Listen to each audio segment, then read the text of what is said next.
Hello， 大家好，我是罐头，欢迎收看《假日一开罐》这个节目，在每周日下午4点播出，就在我们成功电台 YouTube 频道。喜欢我们频道、喜欢我们节目的朋友，记得帮我们按赞、订阅、加分享，并且开启小铃铛，才不会错过我们精彩的节目。好，今天假日一开罐在我们棚内邀请到一位特别来宾，我真的蛮佩服他，因为以往我其实有访问过蛮多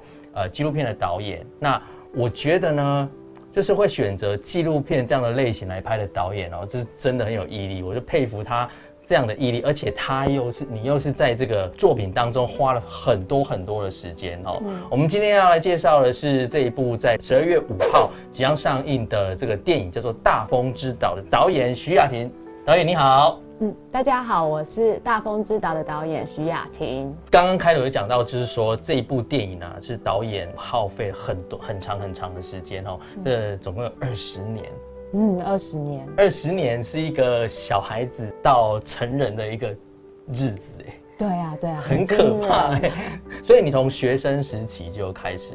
做这个作品。那时候我是2005年，大学4年级，正在政治大学广播电视学系读书，然后当时乐生疗养院的事件沸沸扬扬。对，我大概跟观众讲一下乐生疗养院是什么样的地方好了。它是一个1930年代日治时代时期，就是强制收容麻风病人的地方。就是一个公立医院这样子。那什么是麻风病人？麻风病人他是呢受到一个麻风杆菌感染，让你末端神经就是破坏掉。那一般人会觉得很恐惧的原因，是因为他一开始病发的时候是脸上都有很多红红肿肿的样子，所以他一开始病发的时候那个外观就已经在被改变，尤其他是好发的年龄是在10几20岁，就是在那种最注重外观的那个时候。然后后来呢，因为末端神经这样子一直的侵害之后，很快的，大家可以想象末端神经痛，有点像是牙齿痛，就是可是身体的所有的神经都像是牙齿痛那样痛，很痛，而且痛到手都会这样子揪起来，所以他们很多的人都会有鹰爪，然后呢，他也会有一个叫做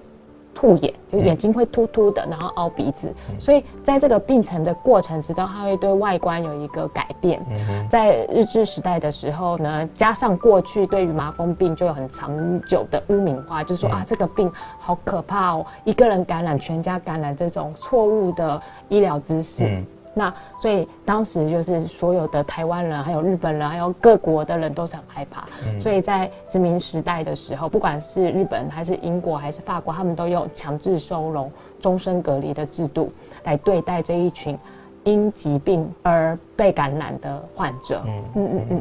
那后来他们就到了乐生疗养院。对。那我在2005年碰到他们的时候，是因为新庄捷运线，就是台北市，然后当时正在做一个都市的扩展嘛。然后刚好他们也是在思考是怎么样让捷运到达新北市，也就是当时的台北县。对。然后还有桃园。所以那时候他们就选址在乐生疗养院。为什么要选举在那边呢？因为呢，它是终身隔离，它是一个公立的机构，所以它的土地取得很容易。那这些院民呢，因为他们就是很早就收容到那边了嘛，所以他们也没有所谓的什么，他们是弱势，所以他们的人权也是比较被低估的。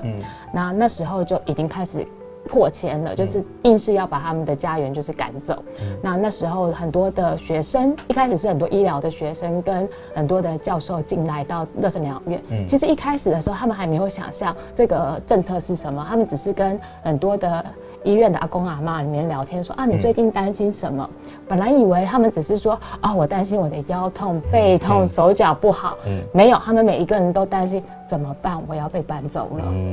那我下次要搬到哪里？然后我不想要搬，所以这时候就开始了有了自救会，对，就自救会的阿公阿嬷他们就开始陈抗，希望保留他们的家园，然后去保护他们的人权，然后很快的这个议题就走到了联合国，联合国也有开始关注，所以在那个时候的时候，我透过乐生疗养院开始去理解，台湾的人权议题，然后还有台湾的民主体制可能的问题，这样子。我其实很好奇，就是想要问一下导演，因为很多影像创作者他们选择的种类多半都是剧情片啊，或者这个商业类型。那你怎么会想要做纪录片这样的一个类型，甚至是说关怀弱势，然后甚至是人权的部分？就正如同我大4的时候就遇到了这个议题嘛，然后就开始拍了乐生活，它是我第一个作品，也是第一个纪录片，也是大风之道的开端。对。那其实我后来也有拍剧情片，可是纪录片它是一种你边拍，可是你收获是很多的，你会觉得你自己不停的成长的一个历程。大家想一下哈，拍纪录片需要认识很多的人，对，要认识很多的题材。有时候纪录片你可以跟一个人工作，也可以跟一群人工作。但是在这个漫长的过程中，你不停的提升自己，所以对我来讲，拍纪录片有一点像是不停的吸收的养分。可是拍剧情片的时候，在写剧本的时候，你其实是一直把自己不停的输出。就是剧情片里面会有服装造型，跟很多人的合作，他们都要从你的脑袋里吸取他们可以做的事情。所以那时候在拍剧情片的时候，会觉得哇，好像很容易把自己就消耗出去了。是，但是并没有说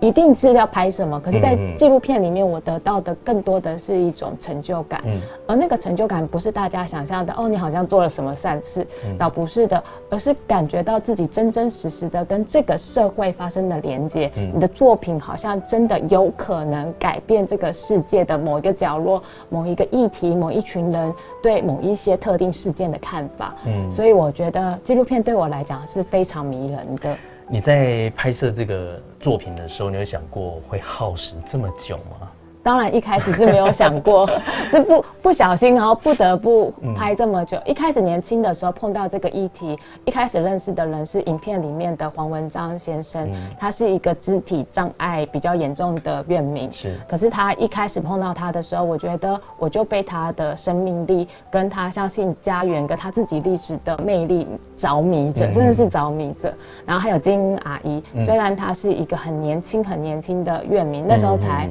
50多岁就被要求要迫迁住到医院里，对他来讲是非常非常残忍的一件事。可是他很努力的跟其他人相处，他的身体是非常正常的，就是他看起来好像外观跟走在路上大家都不会觉得他是汉生病人或麻风病人。可是你又很可以看到这个错误的政策在一个看似健康的人身上发生的问题。譬如说他从小就因为这个疾病他强制隔离，所以他没有办法读书，你就可以知道他是怎么被这个政策好像结构性的变成了一个弱势。可是他自己还是有很多的想法，很多对生命的向往，他也很渴望爱跟了解。所以在这个过程中，认识他们的过程中，也慢慢的去学习如何尊重另外一个不同经历的生命。所以一开始拍的时候其实并不知道要拍这么久，而是一开始认识这个议题的时候，在2005年，它已经很复杂了。对，因为它跟交通发展有关，最后又跟古迹保存有关，又跟人权有关，又跟卫生，然后又有这么多的部会跟它相关。所以年轻的时候会觉得我好像没有能力把这么巨大的故事讲清楚。所以花了很久的时间，到了我30多岁的时候，再拿起摄影机，所以中间有中断了一段时间，但因为那些素材还是很重要，所以我后来就在2016、17年又拿起摄影机开始记录的时候，才慢慢的，透过我之前在国外学习电影，然后还有在业界继续增长自己的专业能力，才慢慢的用摄影机、用说故事的方式，把这么厚大的议题梳理出来。就你刚才有提到说，错误的政策其实影响到是他们的人权哈。那你整部电影里面有在讲一个很重要的重点，就是人权。他们的人权就是这样被剥夺走。那他们会出来做抗争，包括学生自救会等等，帮他们做这些事情，无非也是要帮他们取回人权这件事情啦。哈，我觉得是人最基本的生活条件，跟他在这个世界上生活的应该是非常基础的，但是我们一般的人不会想到，因为一般的人他人权没有被剥夺走，他没有办法去感同身受这件事情的，对不对？但我觉得可以提醒大家好好的想一下，是我们的生命中有很多的时候，人权是不小心被带走的。譬如说在影片里面，你可以看到因为程序正义而剥夺他的发言权，是。那这个是不是一个人权被剥夺的状况？或者是当你想要完成一个对你来讲很重要的、要守护你很重要的记忆的时候，当别人用更强迫的方式把你诉说的方式拿走，或者是你记忆的方式把它抹除的时候，它是不是也是一种剥夺人权？就是说，我们对于人权的想象，可能在20年前是警力、驱逐。对你压迫。对，可是其实到了乐生疗养院的事件，尤其大公知道，你看到的更多是内在的、内部里面的一种制度性的暴力。对。那这个暴力来自于权力，权力怎么样去认为人民是什么样子？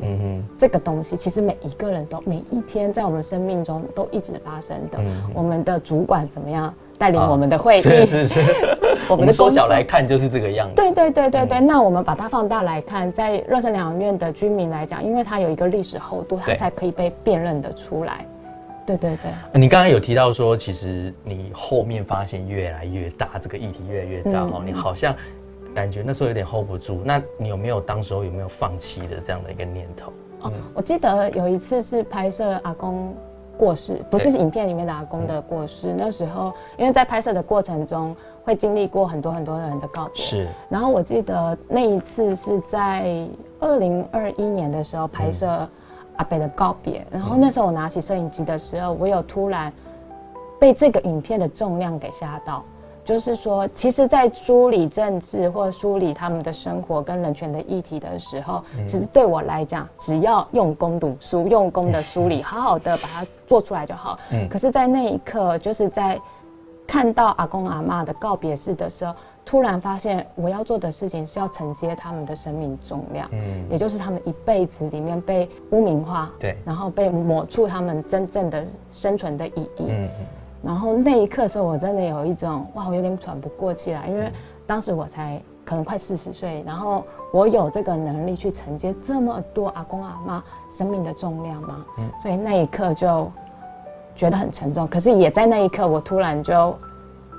翻转了，就真的拿起了摄影机，告诉我自己说，阿公阿嬷选择了我。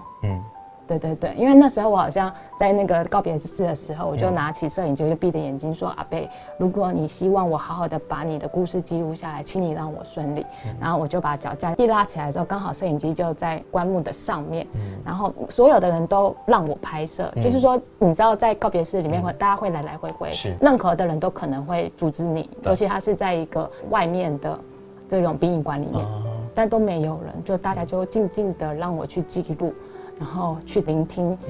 别人怎么记忆他，跟我记忆他的方式怎么样的不一样。于是乎，知道这个影片真正关于的是一群要被遗忘的人，他们怎么样用这一场抗争，或者是他们的生命、生活，去说出他们自己的故事。其实我有去参加高雄的那一场特映会。那我就有看到导演在映后的 Q&A 就分享说，乐生的阿公阿嬷影响你的一生，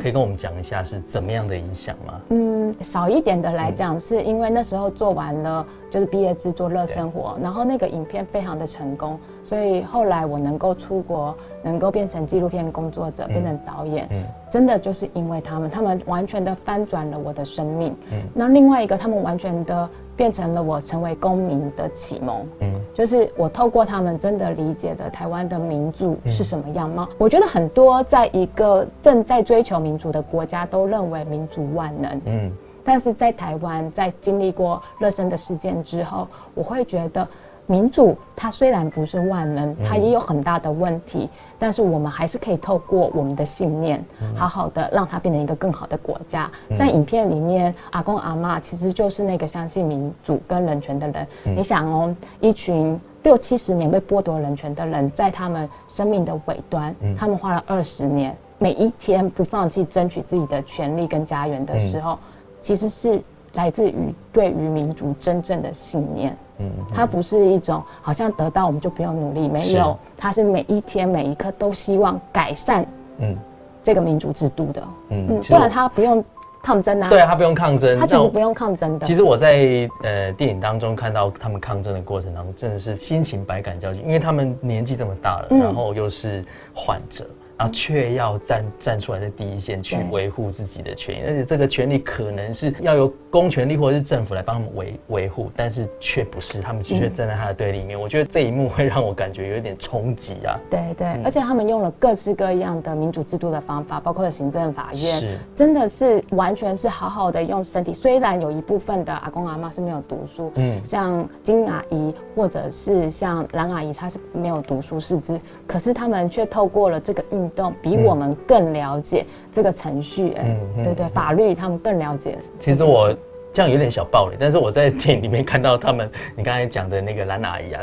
看起来这个根本就不像没有读过书。真的，他都会跟人家说，我虽然不识字，然后心里想说你哪里不识字，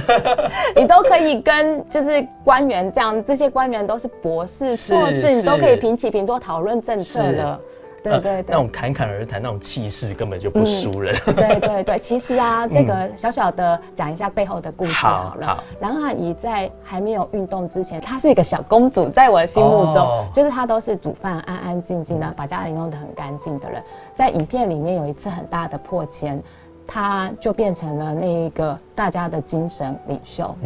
我觉得这才是很厉害的事。是，你想想哦，我们人到了70岁，他那时候被迫迁的时候70岁，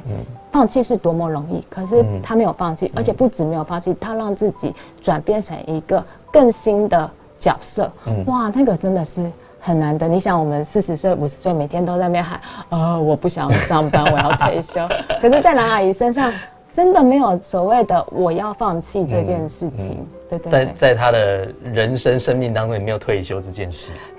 对，在运动里面，他只能一直坚持下去。对对对，我觉得，而且到现在为止，好像还是进行式。对，现在还是进行式。所以我觉得大家真的在12月5号我们全台上映的时候，真的大家要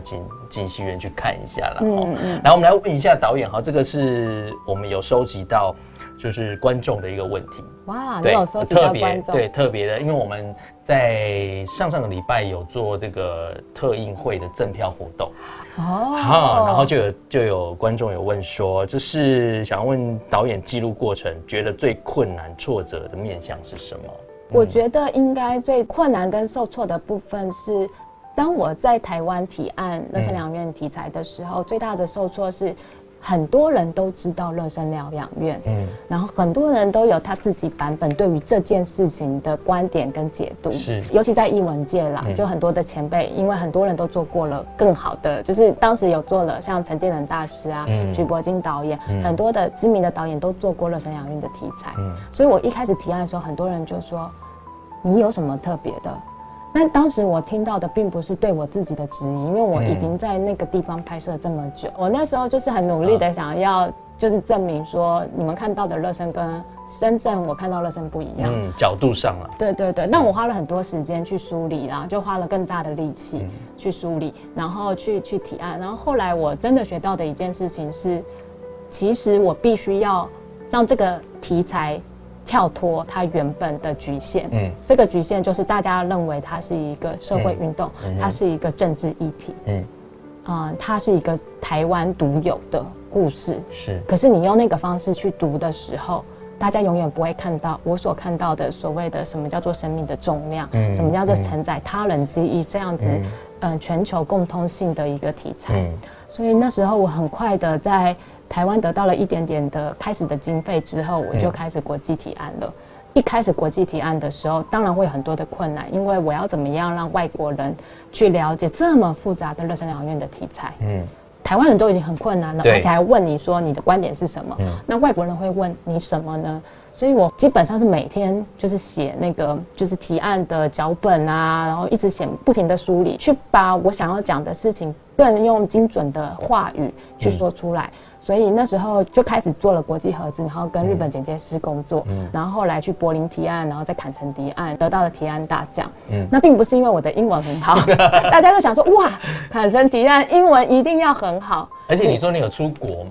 对，可是我也才出国2年而已啊，我就是一般人的留学生很好啦。没有，我觉得主要是因为真的有认真，所以你问我说乐生什么东西最难，当然那个是印象深刻，但是我觉得在做大凤治疗师每一件事情都很难，所以我面对到很难的事情，我都会觉得没关系，就是来了就解决。对，导演这句话就代表说，他对每一件事他要处理的都是非常认真的看待，所以他才会觉得每一件事都很难。这是一个专业者的态度了，我真的这么说。好，对，我有个问题就是，其实很多人看完，特因会跟我一起讨论啊。那有些朋友就会觉得说，导演会不会怕说，人家看这部作品的时候会往政治面去看，因为你里面一开始那时候台北县嘛，台北县长，那后来的。对，可能就不是行政院院长。对，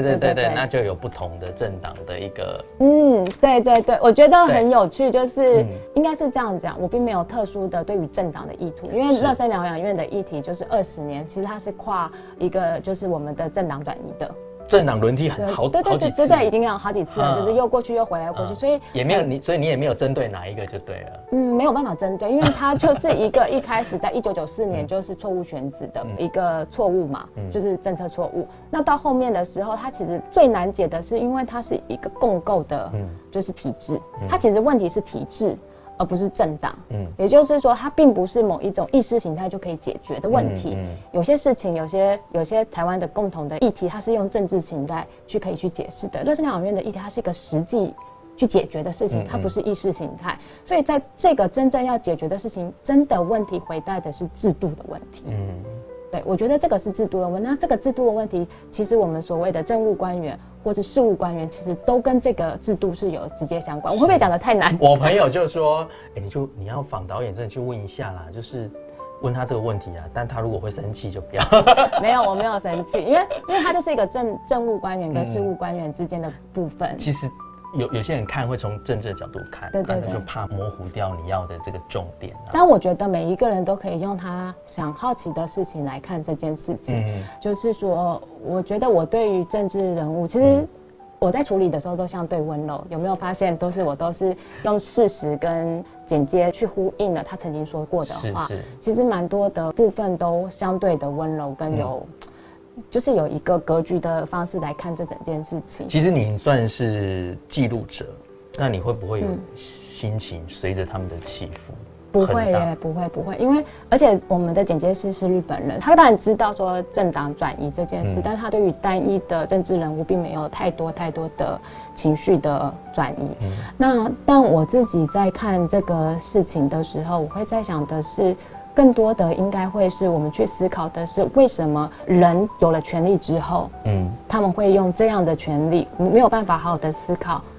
弱势他们的处境，然后为什么这个沟通会失衡？我觉得我比较思考的是这件事情。我觉得是拍者无心，看者有意，对不对？那就会变成说，你讲了嘛，剪接师是日本人，所以他也不了解台湾的一些政治角力的部分。你里面有写到政治角力这句话，所以有些人看了可能会带着政治的色彩或是角度去看，那可能就会比较可惜一点点，没有太多的心力啊，或者是感受角度去放在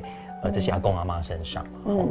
因为我觉得。但用政治角度来看也是难免的，因为政治叫做众人之事嘛，所以这些事情都是众人而发生的事情，那政策也是跟众人有关的，那所以我觉得政治并不是一个不好的话语，而是政治这件事我们是不是一定要跟意识形态绑在一起，这才是最大的问题。其实我觉得每一个人看的角度都不一样啦，但是我要讲的是说，如果太过于政治的角度去观赏的话，就会很可惜，因为在台湾毕竟就是不同政党不同的想法跟观念，它就会有厌恶喜好的产生嘛。那其实我们都希望全台湾的人都来关心这个议题，但是如果说可能比较支持某些政党，他看到他误解了，他就不来看了，那其实这是一个非常可惜。但是没有哦，导演今天在讲，大家可以把这个影片传给你就是觉得讨厌就是的那个政党的人看一下哦。这是我第一次有人这样子就是回应因为我好像大部分的人都不会有这样子的想法，因为其实他对于就是他政治人物出现的画面也很少，对。可是因为有拍到一些面具的道具啊，或什么这些细节可能会这就是历史事实啊，是不是？因为刚好时间就是发生在2005到08年的时间，他的时间，而且当时是陈水扁总统在任的时代嘛，那他那时候也有做一些，譬如说，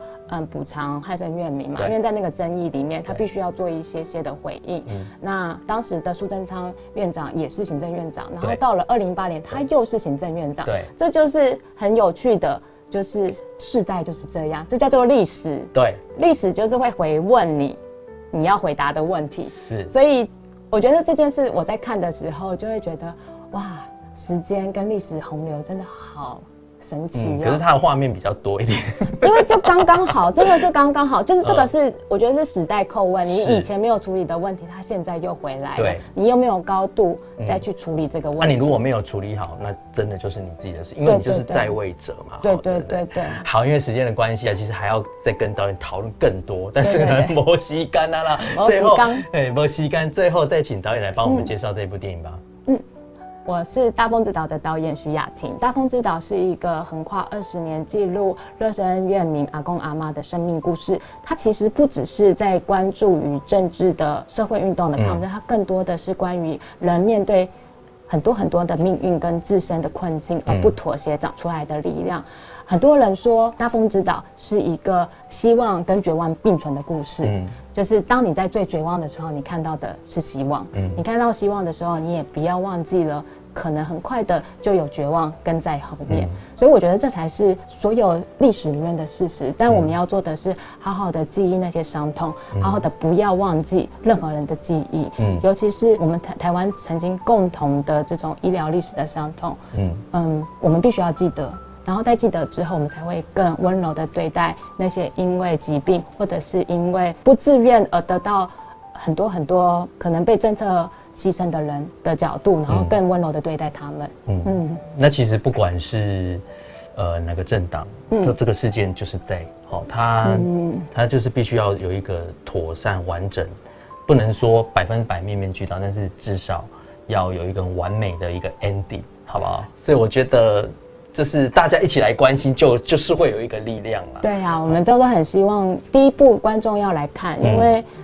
装睡人叫不醒，可是你必须要让他知道，我们都醒的哦，醒起来哦。是，我分享一下，我去看特映的时候，里面那些学生真的很辛苦，怎么用跪拜的方式，那是干嘛？需要回应一下吗？不用，到里面看，为什么要跪拜的方式呢？对啊，他们到底在干嘛呢？对，我真的。我看完之后脚也酸了起来，好不好？好，那今天的节目到这边，我们谢谢大风之岛的导演徐雅婷，谢谢你们，谢谢，拜拜。中到这个病是惨了，政府给我们关起来。好在我们这个怪物啊，我们这个怪物。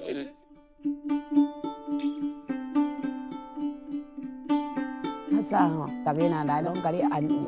你念咪都好啊，你就会转去是安怎？一天过一天，一月过一月啊，61年。我生前停止录声还更停止啊，唔知几10年我都不要讲了。咱因为抗争就是抗争基础观。还记得你有参与这些吗？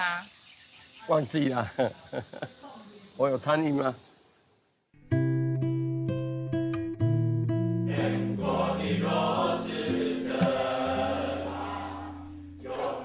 听起来还是说不一样，听着人在唱歌，我感觉也是还是要一起出来。这条中安的起来是就叫电视台这边叫我张老师啦。我们的社会可以透过乐生疗养院环境的保存，选择召唤哪些记忆？拆除做拖到底来，在目前来说是不可能。我们跟他好太说了，不要跟我太说了。加油，阿弟弟！加油，阿弟弟！加